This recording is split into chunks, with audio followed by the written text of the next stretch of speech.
Sir sir okay sir.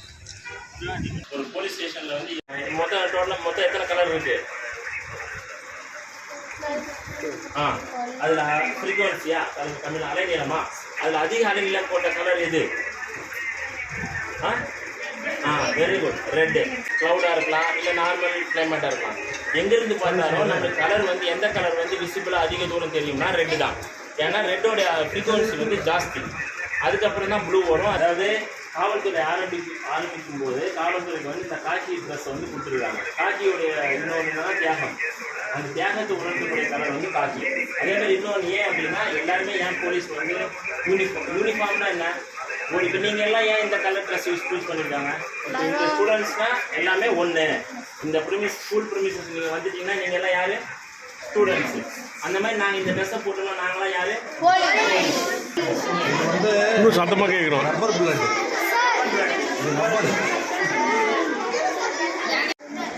இருக்கக்கூடாது.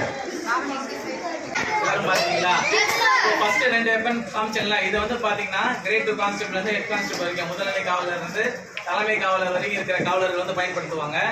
இது வந்து யாரு பார்த்தீங்கன்னா SI inspector and above ranks. சரிங்களா? அவங்க தான் இதை வந்து பயன்படுத்துவாங்க. இதுக்கு வந்து நைட்டாக ஒரு 200 பேர் 300 பேர் வந்து ஒரே இடத்துல வந்து ஒன்றா சேர்ந்துட்டு இருக்காங்க. அவங்கள வந்து அங்கேருந்து கலைக்கணும், அப்புறப்படுத்தணும்னா முதல்ல என்ன பண்ணுவாங்கன்னா முதல்ல வந்து சின்ன புல்லட்டு, அந்த புல்லட்டை வந்து நீங்கள் ஒன்று ரோல் பண்ணணும்.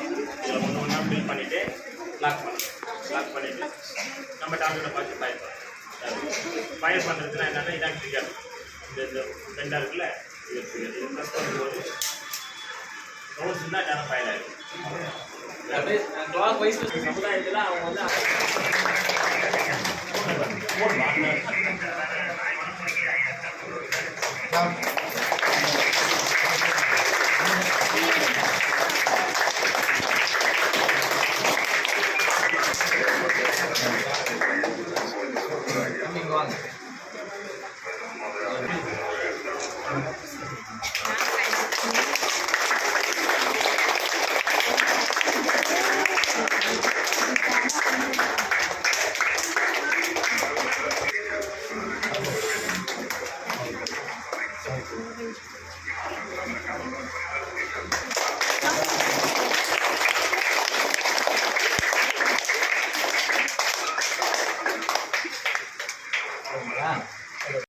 எல்லாம் படித்து பாஸ் பண்ண போகிறீங்க. படித்து பாஸ் பண்ணி அதுக்கப்புறம் காம்படிட்டிவ் எக்ஸாமில் நல்லபடியாக எக்ஸாம் அட்டன் பண்ணுங்கள், பாஸ் பண்ணுங்கள். எவ்வளோ கோச்சிங் சென்டர் இருக்குது, படிங்க.